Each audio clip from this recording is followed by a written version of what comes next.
Assalamualaikum warahmatullahi wabarakatuh. Selamat datang di podcast kisah horor.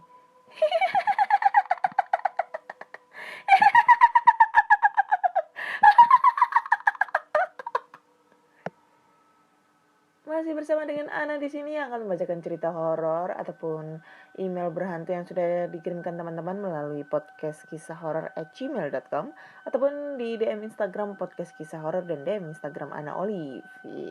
Mantap.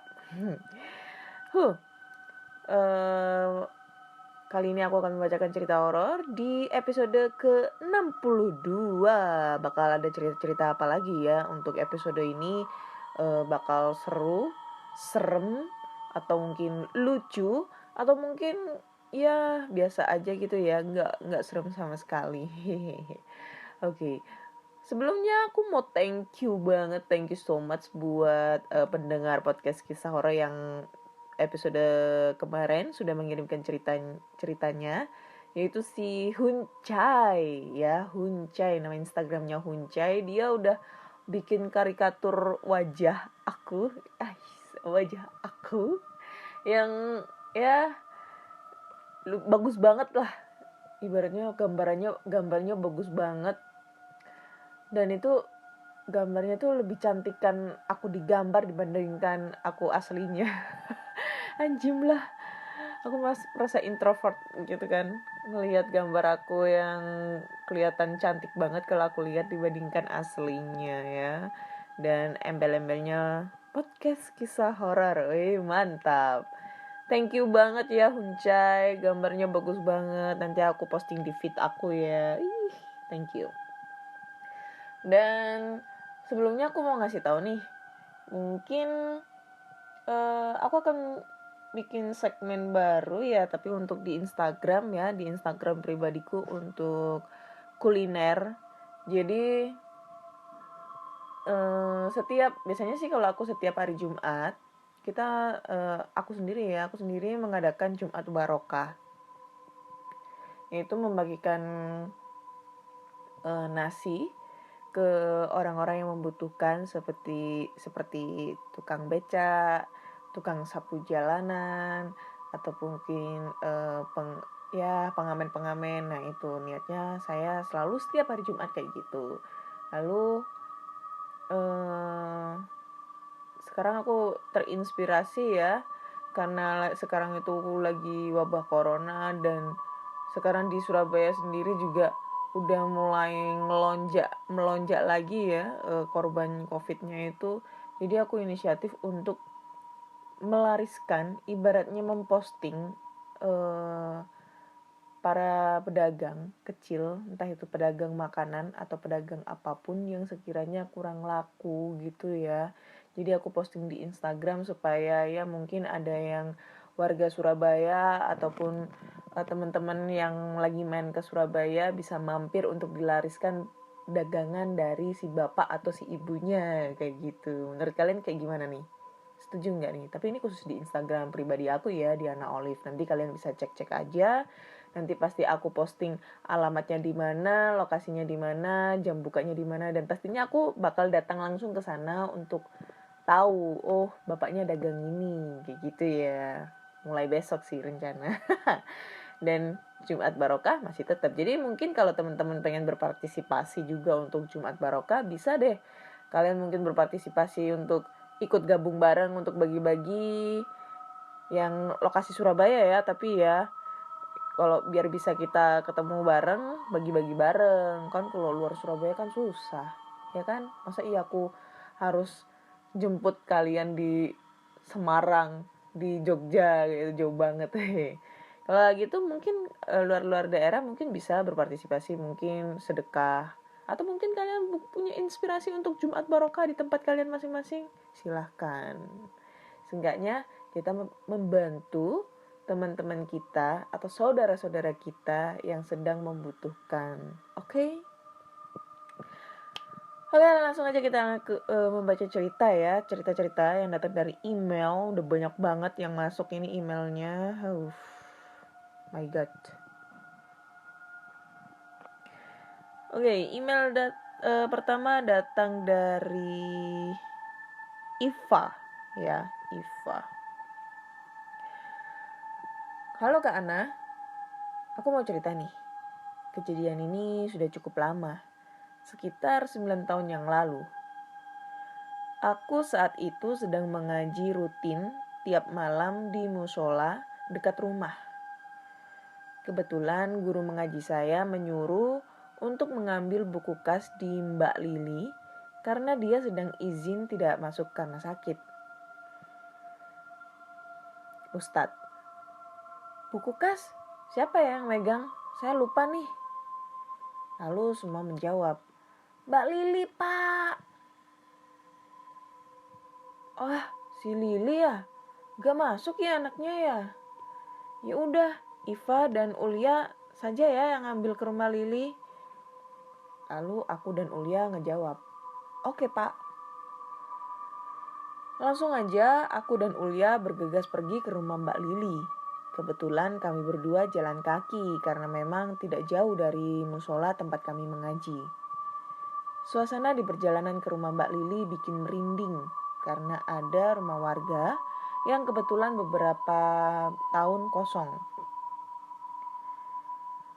Salah satunya rumah kosong yang baru beberapa tahun yang lalu penghuninya meninggal dan keluarganya pindah rumah gak balik lagi. Akhirnya kami berdua sampai di rumah Mbak Lili. Assalamualaikum, Mbak Lili. Waalaikumsalam. Hei, ada apa ya? Jawab Mbak Lili. Ustadz minta kita ambil buku kas, Mbak, kata Ulia. Oh, tunggu sebentar ya. Oke, Mbak. Lalu Mbak Lili masuk kembali ke rumah. Gak lama kita nunggu Mbak Lili udah datang bawa bukunya. Ini bukunya, sambil memberikan ke aku. Wah, makasih Mbak, cepat sembuh ya. Akhirnya kita balik lagi ke musola. Di perjalanan balik ke musola, kami berdua ngobrol. Dan tiba-tiba aku agak merinding dan baru sadar ada suara seperti orang sedang tepuk tangan. Anjir, tepuk tangan cuy. Kamu denger gak? Kayak ada suara orang tepuk tangan. Iya, kayak ada yang tepuk tangan ya. Kita berdua langsung melihat ke belakang dan sepi gak ada siapa-siapa. Kita berdua langsung jalan agak cepet. Gak ada siapa-siapa, buruan aja yuk Fah, jawab si Ulia. Makin lama makin cepet intonasi tepuk tangannya ngikutin langkah kaki kita berdua. Lari aja yuk, ya buruan. Tetapi waktu kita lari, ternyata di pohon ada genderuwo. Mukanya berlumuran darah dengan bola mata yang melotot menatap kita. Ceritanya selesai, anjing. Endingnya agak ngegantung ya. Gak jelas. Oke, thank you si Iva untuk ceritanya. Jadi dia menceritakan tentang pengalamannya waktu dia mengikuti kegiatan ngaji di musola, terus ngambil buku kas sama temennya, terus dia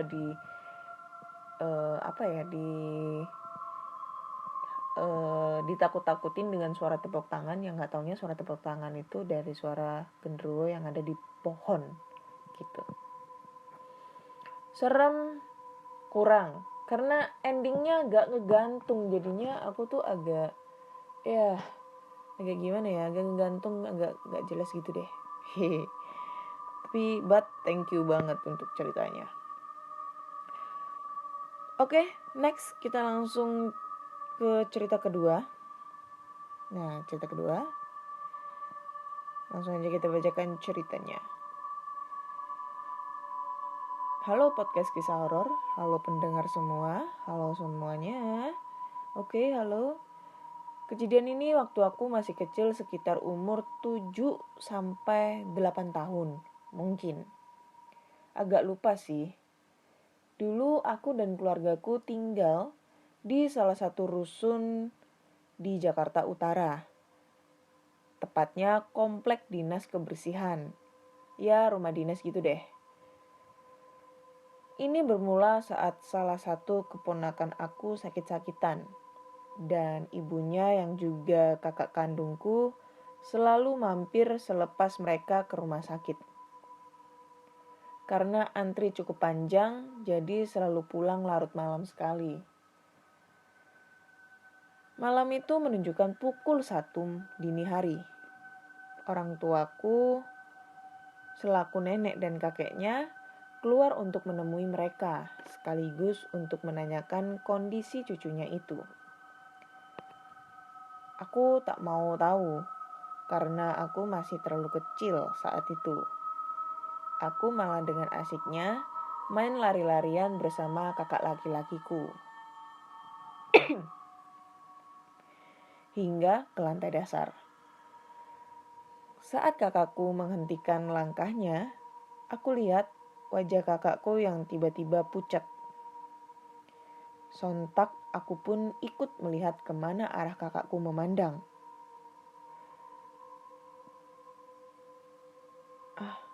Ini kayaknya udah pernah ya? Bentar. Ini kayaknya udah pernah cerita di episode berapa ya? Awal-awal deh ini. Kok ada yang ngirim dengan nama lain gitu. Setauku yang kirim cerita itu cewek, tapi ini cowok. Anjim lah. Kakaknya mungkin. Atau gimana ya? I don't know. Iya, ini udah pernah ini anjir yang cewek pakai baju merah, yang dia bawa bungkusan plastik gitu. Oke deh. Sorry, ini udah pernah aku bacain. Aku lupa di episode berapa, tapi ini udah pernah aku bacain. Jadi kita skip aja ya. Nggak ini dong, nggak seru dong.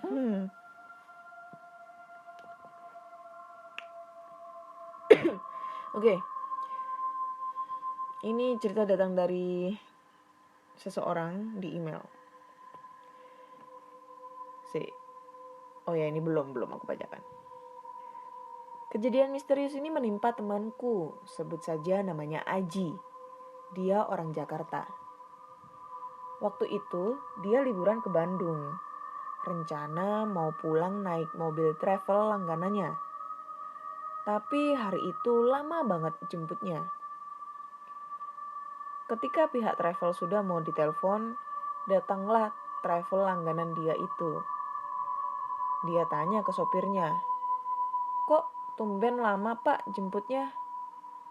Sang sopir jawab, "Maaf pak, tadi sempat putar-putar di jalan, jadi jemput bapak yang terakhir."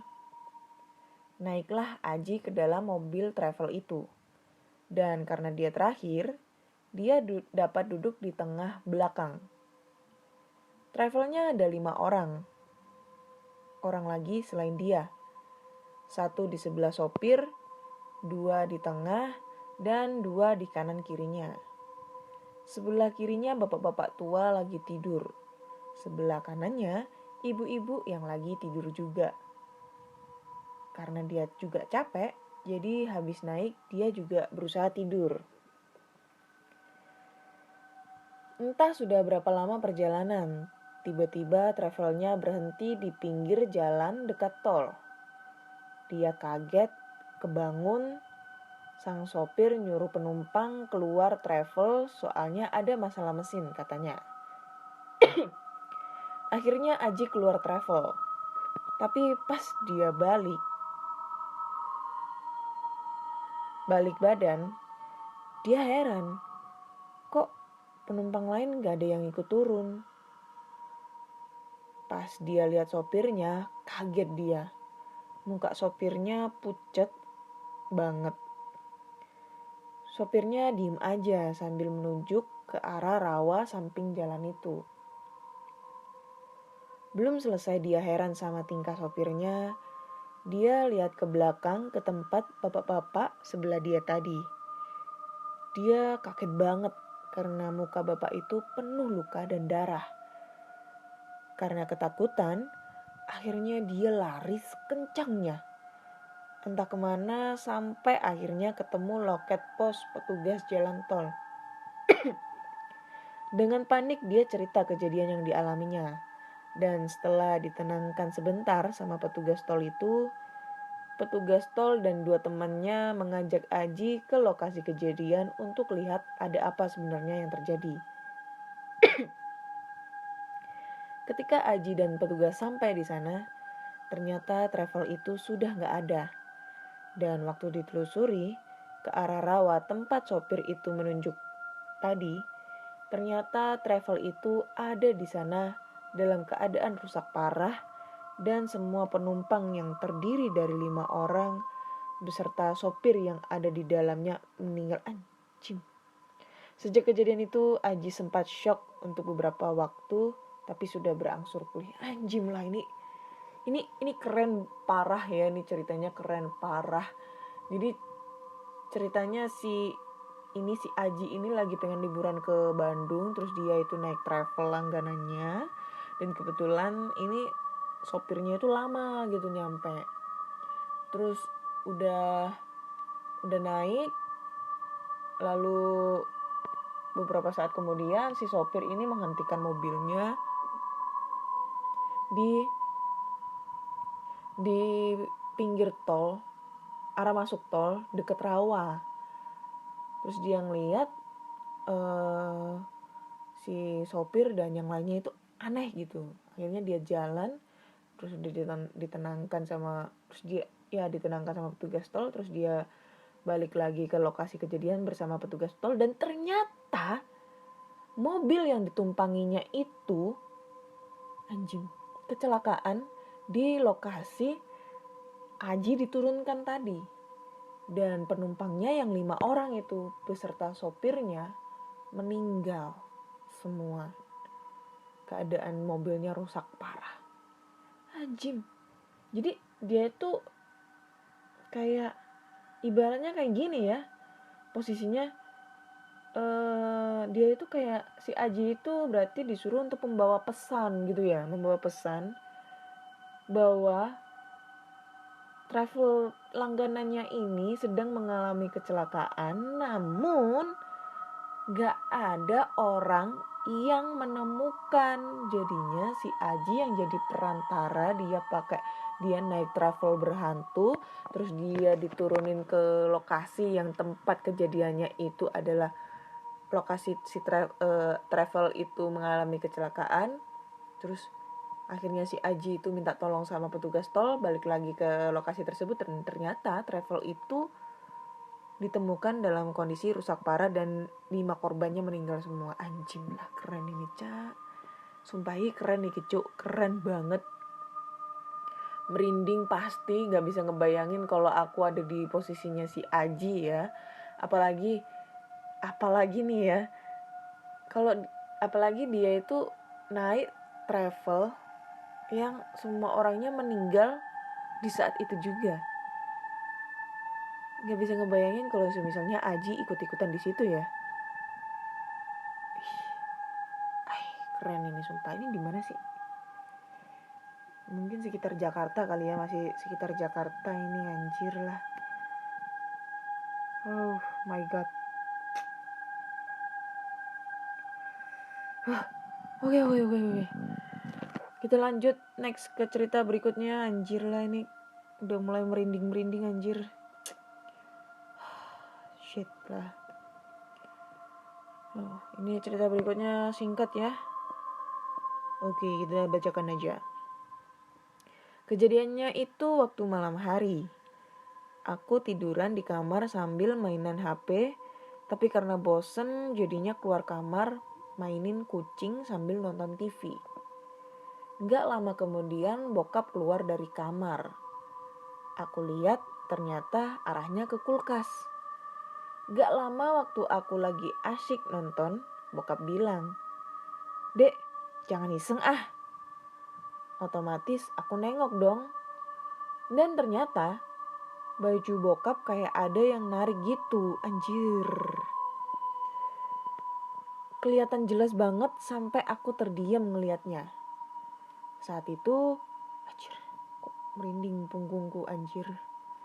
Saat itu posisi adikku ada di kamar, gak ada di sekitar bokap. Saat itu cuma ada aku di luar kamar. Berulang kali bokap terus bilang, jangan iseng adek, jangan iseng, jangan narikin baju papa. Anjing lah, kenapa ya punggungku langsung merinding anjir. Aku tetap gak ngasih tahu kalau itu makhluk gak kasat mata yang isengin bokap. Akhirnya bokap nengok sendiri sambil bengong, lirik-lirik kanan kiri, dan ngeliat ke aku sambil nanya, kamu ya kak yang narik baju papa? Dan aku jawab, aku aja dari tadi nonton TV. Mana mungkin aku narikin baju papa? Kan jauh jaraknya, Pak. Setelah kejadian itu, aku langsung matiin TV dan buru-buru masuk ke kamar. Wujudnya emang gak kelihatan, tapi itu jelas banget kelihatan baju bokap kayak ada yang narik gitu. Alhamdulillah wujudnya gak kelihatan. Kalau kelihatan mah bisa berabe jadinya. Kalian kalau di rumah sendirian hati-hati ya. Ada yang isengin kayak begitu. Anjir loh. Lu nakut-nakutin gue tau. Oke. Hati-hati lo yang di rumah sendirian. Ntar diisengin anjir. Aku sih kalau di rumah emang gak sendirian ya, bertiga. Tapi ini posisinya kamarku tuh di atas sendirian. Gak ada siapa-siapa. Kan bokap nyokap ada di bawah tuh. Aku di atas sendirian. Dan akhir-akhir ini di atas sendirian juga banyak banget ini gangguan suara-suara gitu. Anjir lah, udah merinding aku cuy, gak enak banget rasanya. Shit man.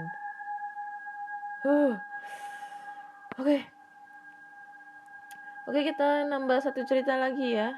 Aduh anjir, awas yang di rumah sendirian. Oke, kita nambah cerita satu lagi karena beberapa cerita ini agak pendek-pendek ya. Next. Judulnya adalah ketemu pocong saat mau pacaran. Halo Kak Ana, sebelumnya perkenalkan nama aku Alita. Kisah misteri ini murni aku alami sendiri tanpa rekayasa.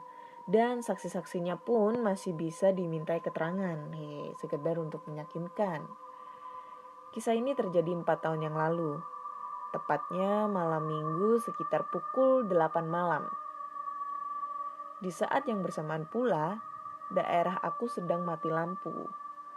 Kejadian ini bermula waktu pacar saya dulu, sebut saja Boy, minta bertemu untuk membicarakan suatu hal. Awalnya aku nolak, karena keadaan di daerah aku masih mati lampu. Tapi karena dia kekeh buat ketemu, akhirnya aku dan Boy sepakat bertemu di tempat yang telah disepakati, yaitu di depan jalan dekat rumahku. Karena takut untuk keluar sendirian, aku minta ke Dinda, ponakan aku, buat nemenin aku ke jalan ketemu Boy. Awalnya dia nolak, soalnya takut. Tapi dengan sedikit sogoan, akhirnya Dinda mengiyakan. Dengan berbekal senter, aku dan Dinda menuju depan jalan raya. Jarak dari rumah ke jalan raya sekitar 50 meter. Jalan aku dan Dinda jalan dari arah timur menuju ke barat. Sekitar 10 meter kita jalan. Tiba-tiba aku melihat sosok mencurigakan jalan di depan jalan raya dari utara ke selatan. Bisa dimengerti kan maksudnya? Oke. Ya. Karena aku termasuk orang yang kurang percaya dengan hal-hal mistis, aku cuma ngira-ngira kalau itu tukang nasi goreng. Walau begitu, aku tetap saja agak horor. Oh ya, anehnya Malam itu jalan raya terlihat lenggang gak biasanya. Hampir jarang ada motor atau mobil yang lewat. Sepi. Balik ke cerita. Aku dan Dinda tetap jalan walaupun hati aku tetap mengatakan ada yang gak beres. Sekitar 30 meter dari jalan, Dinda tiba-tiba pindah ke belakang jalannya. Terus dia pegang belakang baju saya sambil bilang, "Tak, itu apaan? Kok kayak pocong?" Dengan nada sok bijak, padahal hati ikutan juga takut. Aku ngejawab, "Ah, bukan pocong. Paling tukang nasgor. Tenang aja." Aku dan Dinda tetap jalan. Sekitar 20 meter dari jalan raya, aku mulai ngerasa ada keganjilan. Masa sih itu tukang nasgor? Terus, kalaupun itu orang, masa jalannya datar kayak melayang gitu? Biasanya kan ada irama bahunya kalau orang jalan. Ngerti kan? Iye, ngerti gue. Ngerti gue, tak? Terus kalau emang itu pocong, kenapa nggak loncat-loncat? Tapi ini mah melayang. Karena penasaran, aku dan Dinda tetap jalan walaupun di belakang Dinda udah ketakutan banget. Makin deket, makin jelas pula yang aku lihat. Sekitar 10 meter dari jalan raya, subhanallah, aku ngeliat dengan mata kepala aku sendiri ada sosok berkain putih lengkap dengan pocongan di atasnya, jalan melayang dengan muka naudzubillah merah seperti bara api, rusak, gak jelas, anjing. Makhluk ini yang paling aku takutin.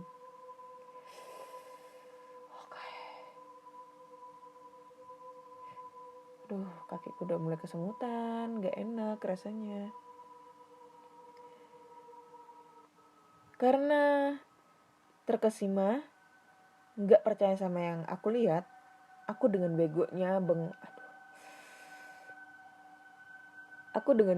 bengong sambil bilang ke si Dinda, "Dinda, kayaknya bener deh itu pocong," dengan songongnya. Aku baru sadar kalau Dinda udah ambil start duluan. Ditinggal cuy. Buat lari sambil teriak-teriak, "Pocong!" Alhasil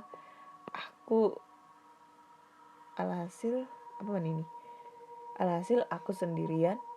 Anjir, suara apa itu anjir? Kayak ada barang jatuh. Oke, Ana, tenang. Oke. Alhasil aku sendirian berdiri tegak lurus. Kemudian setelah aku bisa menguasai diri lagi, aku lari sekencang-kencangnya menyusul Dinda yang lari 10 meter di depan aku. Setelah ngos-ngosan nyusul si Dinda, akhirnya sampai juga di depan rumah. Karena masih penasaran untuk memastikan, aku dan Dinda gak langsung masuk ke rumah, tapi nunggu dari jauh lewatnya si pocong itu lewat dari arah utara ke selatan.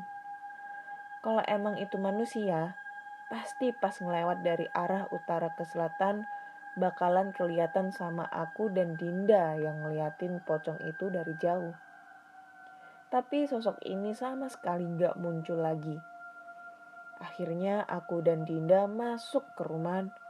Dengan geger, aku dan Dinda cerita ke orang-orang rumah. Tapi satupun di antara mereka gak ada yang percaya. Lalu, apa kabar dengan Boy? Gak lama dari itu, Boy telepon dengan sedikit ngomel. "Lu di mana sih? Gua nunggu dari tadi gak nongol-nongol. Buruan, dingin." Dengan kesal, aku ceritain apa yang aku dan Dinda alami. Dengan nada enteng dia jawab, "Masa sih zaman sekarang ada pocong? Ngarang banget. Buktinya aku dari tadi nungguin kamu depan kuburan gak ada apa-apa. Dengan kaget aku jawab, kuburan mana? Lu pikir gue kunti make nunggu gue di depan kuburan? Dia juga ikutan kaget. Kuburan deket MTS itu. Kata temen lu katanya rumah lu di daerah sini. Gimana sih? Dengan dongkolnya aku jawab, salah alamat bego. Ini malah bertengkar anjir. Mungkin para pembaca heran kenapa pacar aku bisa salah alamat. Karena aku dan pacarku dulu dikenalin sama seseorang lewat SMS. Saat ketemuan pun gak pernah di daerah aku. Soalnya aku takut ketahuan sama ortu. Jadi backstreet gitu deh. Makanya dia salah tangkap waktu nanyain alamat aku ke temen aku itu. Salah alamat deh jadinya. Alhasil aku dan Boy gak ketemu malam itu. Karena aku bener-bener jadi parno. Tapi sampai detik ini pun aku dan Dinda masih tanda tanya besar mengenai kejadian ini. Aku dan Dinda sulit percaya kalau yang kita lihat malam itu pocong. Kadang suka ketawa berdua juga kalau ingat kejadian itu. Seandainya itu manusia, kebayang ekspresi muka manusia itu dikira pocong. Tapi kalau emang itu jin yang menyerupai manusia atau pocong, sial banget itu jin. Di balik itu semua, cuma Allah yang tahu apa sebenarnya makhluk yang aku dan Dinda lihat malam itu. Mohon maaf apabila penulisannya kurang dimengerti. Oke. Thank you Alita buat ceritanya. Gue ngerti banget kok tentang cerita lo, jelas banget dan gak belibet ya. So, keren ya ini ceritanya ya. Tapi emang ini ya, emang bener banget. Sebenarnya itu kalau kita ketemu dengan sosok pocong atau mungkin Candyman atau mungkin Mas Poch yang biasa jadi disebut sama Mas Jokal, anjir. Ingat-ingat mantan deh jadinya. Jadi pocong itu jalannya nggak lompat-lompat guys, tapi dia jalannya, kok kesemutan lagi, tadi udah sembuh. Jadi pocong itu jalannya melayang gitu, dan dia itu melayangnya tuh mendatar, nggak lompat-lompat yang biasanya kalian lihat di film-film itu kan biasanya melompat-lompat karena memang kondisinya yang dia berbalut kain yang ditali gitu ya, anjir lah kakiku kesemutan. Tapi dia tuh jalannya melayang, makanya biasanya itu kata orang-orang tua nih ya, orang-orang tua kalau ngelihat sosok Mas Poch ini atau mungkin Candyman, kalau bisa itu kita larinya itu zigzag gitu, larinya zigzag katanya gitu, karena si Mas Poch ini nggak bakalan bisa ngikutin kita kalau larinya zigzag, katanya sih begitu. Tapi aku nggak tahu lagi ya, mungkin ada pengalaman teman-teman yang mungkin pernah dikejar Candyman ini kayak gimana gitu ya. Tapi sih katanya kayak gitu. Jangan sampailah ketemu, karena dari sekian banyak makhluk halus yang belum pernah aku lihat. Maksudnya ya ibaratnya yang sering aku lihat di film-film ya, hal yang paling aku takutin adalah ketemu sama Candyman gitu. Karena kita gak bisa ngebayangin ya, kalau misalnya kita kedepannya menjadi kita meninggal dan posisi kita juga bakal digituin juga, dibalut dengan kain kafan, menjadi pocong. Aduh, gak bisa ngebayangin. Anjir lah, gila, semakin malam semakin merinding. Gila mamen. Oke, thank you semua udah ngedengerin podcast kisah horor di episode 62 ini. Sudah 4 cerita yang aku bacain. Ya, udah 4 cerita, lumayan banyak. So, bagi kalian yang mempunyai cerita horor, entah itu pengalaman diri sendiri, kakak, adik, ayah, ibu, kakek, nenek, tetangga, pacar, sahabat, teman, ataupun musuh Allah, kalian bisa langsung aja kirim ceritanya ke podcastkisahhoror@gmail.com ataupun di DM Instagram podcast kisah horor dan DM Instagram Ana Olive. Dan podcast kisah horor bisa langsung didengerin di Spotify, Google Podcast, Apple Podcast, ataupun di Anchor. Jangan lupa klik tombol follow agar kalian selalu update tentang cerita-cerita horor terbaru. Dan jangan lupa nantikan episode-episode berikutnya yang serem-serem. Terus dukung juga aku untuk bisa membantu saudara-saudara kita di sekitar atau mungkin pedagang-pedagang kecil yang sedang membutuhkan kita. Jangan lupa ya kalau misalnya nanti udah dapat updatean yang orang-orang Surabaya, bisalah untuk membantu saudara kita untuk dilariskan dagangannya. Dan jika ingin berpartisipasi, silahkan nanti bisa langsung DM saya di Instagram ya. Oke, udah itu aja deh. Aduh, aku udah nggak fokus lagi soalnya udah nggak fokus karena udah merinding banget dari tadi. Yang terutama di punggung ini ya, merinding banget, nggak karu-karuan ini. Anjim lah, gila. Oke, thank you dan dengerin dan nantikan di episode berikutnya. Selamat malam.